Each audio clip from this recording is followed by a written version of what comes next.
Notre Dame is number one. Notre Dame with a miracle win as the He's going in. Notre Dame has scored. Hey everyone, it's Brian here. We'll get started with Coach Kelly right now, so go ahead and operator can queue up the questions, and we'll get started today. Alrighty, it's *1 for questions, *2 to remove yourself from the queue if you find that your question has been asked and answered. We'll take our first question from Brian Hamilton from the Chicago Tribune. Hey, Brian. Just wondered where you were last night, what you were doing when the dominoes fell and it looked like you guys were going to be number one.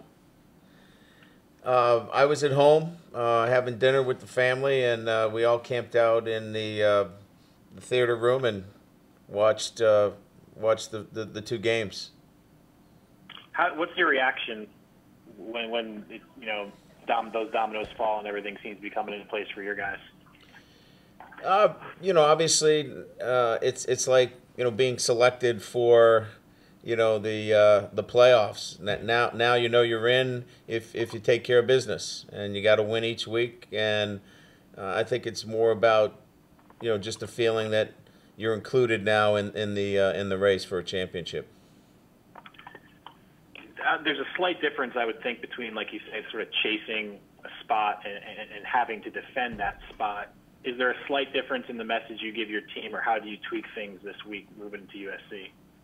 Oh, it's interesting. I kind of wanted to get a sense, so I was down in the training room when the guys were popping in today, and they all, to a man, know that it doesn't mean much if you're number one for just 3 or 4 days, and so they understand the importance of the USC game. So I was happy to see that they have that kind of maturity to know that it's all about how we play against USC. And just last thing for me, I mean, a lot of the guys haven't been in this situation before. I mean, in a way, you really haven't even been in this situation before. When you go into uncharted waters like this, what do you fall back on? What do you try to rely on going through a week like this?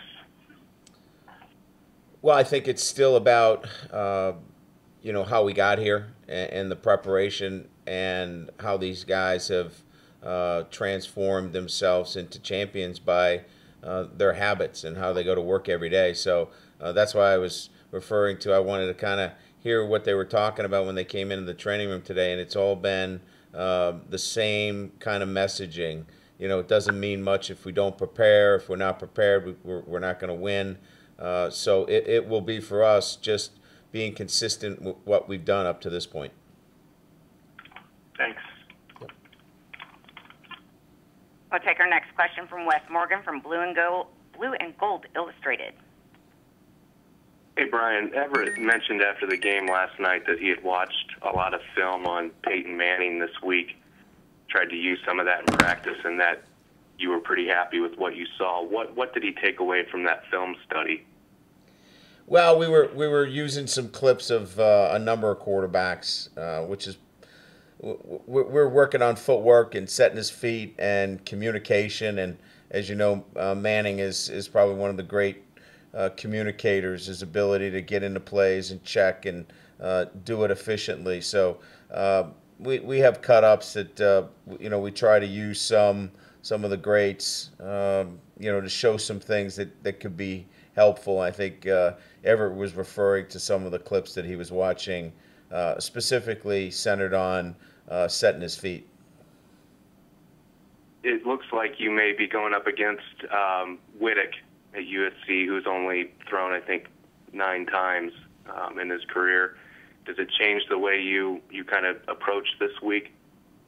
No, because they have obviously great weapons. Lee and Woods, and the running back situation. They've got 2 great backs. So it's we're going to have to defend all of those players, not just one. And certainly if Barkley's playing, which we'll prepare for him that he is playing. The offense is still going to be about getting the ball to their playmakers. So it really won't change much in terms of what we do. Thank you. Yep. We'll take our next question from Tom Coyne from Associated Press. Brian, you mentioned what you were doing last night. Wondering if you got many calls or heard from many former players or anything about, congratulating you, that sort of stuff. A lot of, typical congratulatory, go beat USC stuff, but nothing that would be an interesting tidbit. I didn't get anything from any of the legendary coaches or players, but they're always, as you know, they're rooting for you whether they text you or not. And I don't know if anybody has my phone number, anyways, which is probably a good thing.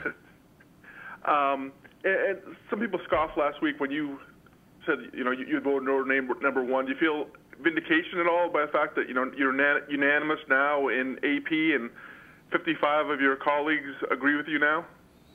No, I mean, I just felt like, as it relates to our football team, I was just being consistent with my rankings. I told our team that I felt like they were the best team in the country because I knew more about our team than the other two. And now we've been given this opportunity. We got to make the best out of it by beating USC.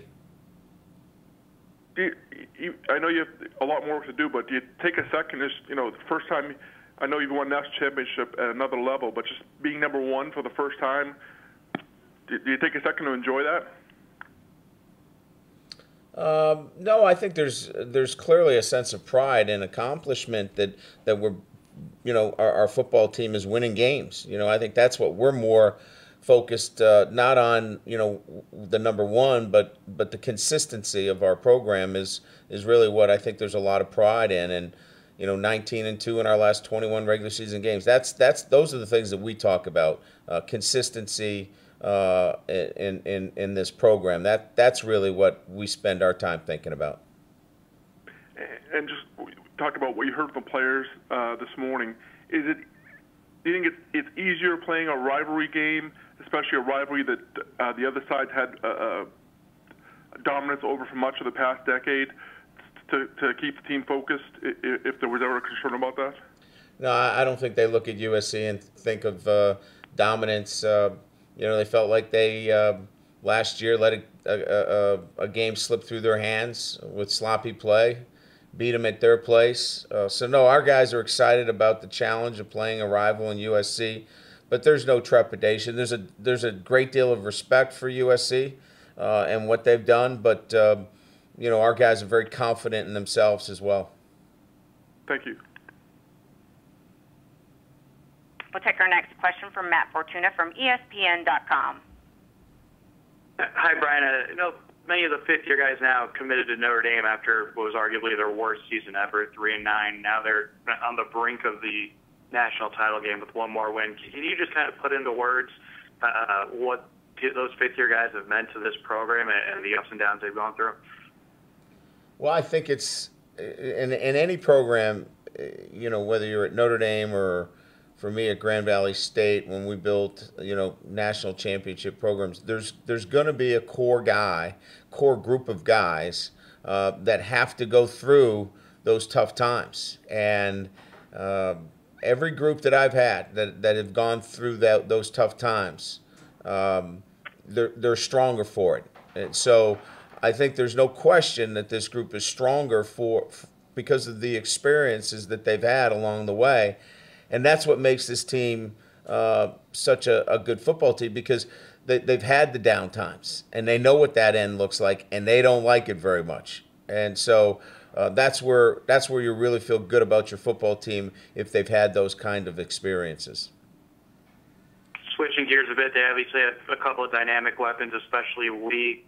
How do you plan to defend? I mean, what do you expect from your secondary to step up? They've risen to challenge after challenge so far this season. What's the game plan this week? Tackle, tackle, tackle, tackle, and tackle. They're incredibly skilled with the ball in their hand, and if they have a lot of space, they're going to make you pay. We felt that we had to against Oklahoma limit some of the catches and the extended runs. We'll have to do a great job tackling, and that will be paramount to our success against USC. And lastly, any injury reports from yesterday? Everyone come out clean? Yeah, we came out clean. Bumps and bruises. Nobody will be limited in terms of practice on Tuesday. Next question from Eric Hansen from South Bend Tribune. Hey, Coach. I wondered, not to single a guy out, but Lewis Nix, just the amount of snaps, the quality of snaps he's given you this year. Can you talk about him? Yeah, his work volume has increased dramatically through his commitment and hard work in the weight room and in conditioning. And he plays so hard. He's a guy that is all over the field. He made a couple plays on Saturday that a big guy at 300 and whatever he is pounds, I don't want to give his exact weight, he'll get mad at me, but he's a guy that is playing the game at the highest level, and he did it through the off-season conditioning and the commitment he made to it. Brian, I've seen teams like yours where one of the units is very dominant, the other one struggles for a while, and sometimes the dominant unit, there's a division on the team, and it never turns itself around. In your case, it seemed like the defensive players were very supportive always of the offense and kind of believed in them. Can you talk about that dynamic? Yeah, I think it cuts across the offense and defense. It's more centered on the players, the guys. Look, you win when the guys in the locker room care about each other. And you win consistently when you have that within your program. And we got guys that care about each other. They don't all hang out together, but they care about each other because they're all in it for the same reason. So I think that's why that line is not there. You got guys that seniors like John Goodman that every guy's pulling for him. And you've got popular guys like a Zach Martin that people respect on the other side of the ball. So it's about guys caring about each other more so than the offense, defense, or special teams.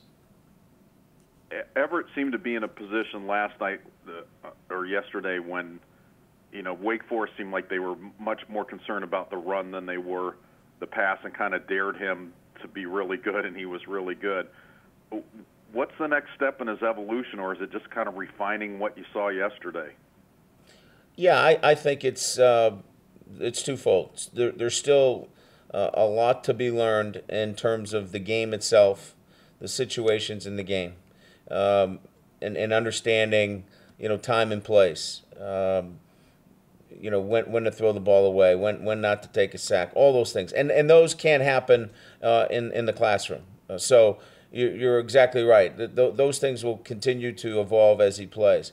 And then there are some fundamental things that have to continue to get better, which he's – the great thing about Everett is he's decided that these are the things that we've put to him that he's got to get better at, and he wants to get better at them. So those are the two things. One, the knowledge of the game, understanding the game, the situations, which will take time.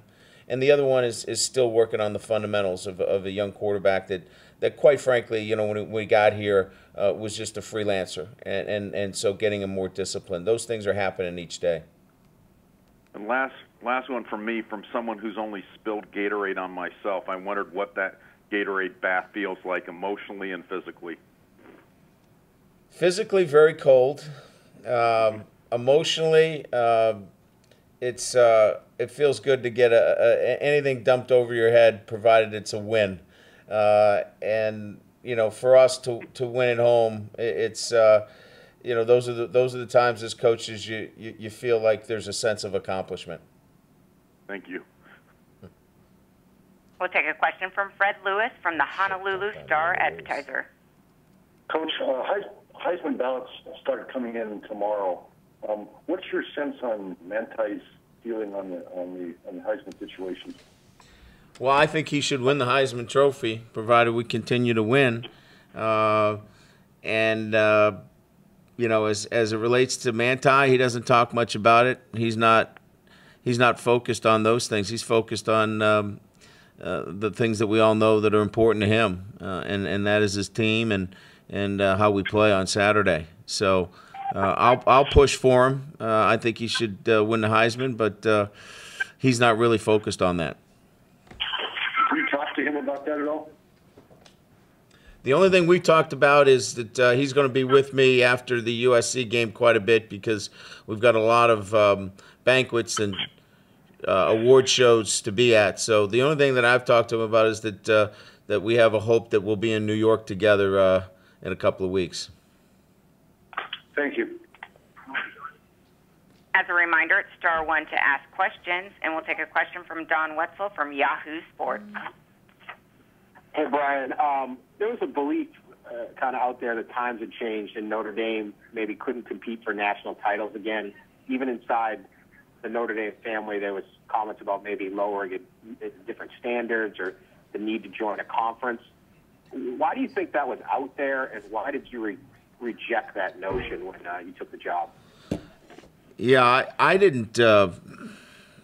Quite frankly, before I took the job, I was too focused on the jobs that I had, so I didn't know any of that history. I took the Notre Dame job wanting to really get an opportunity to play for a national championship and have high graduation rates. That's really why I took the job here, and I think we're going to validate that.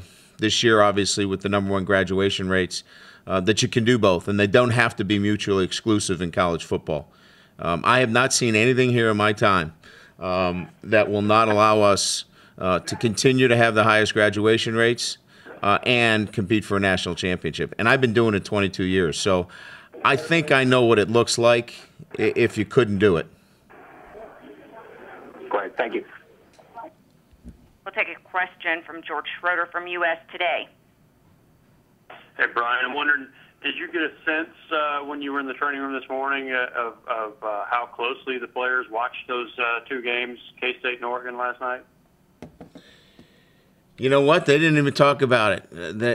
It was a couple of the guys were congratulated by a couple of the trainers, and their first response was, yeah, but doesn't mean much if you don't beat USC. So that's all really I needed to hear. I didn't go into any more questioning about whether they watched the game or not. Yeah. So you watched it with what, friends and family? Yeah, I had friends and family over, and we typically, after the game, get together and, get something to eat. And so we just had the theater room filled up and enjoyed a little college football. So if you don't mind, about how many are you talking? Half a dozen, a dozen? Oh, no, we probably, we filled the theater room, so we probably had about 12 to 15 people cheering quite loudly. And were you cheering quite loudly? Heck yeah. Okay.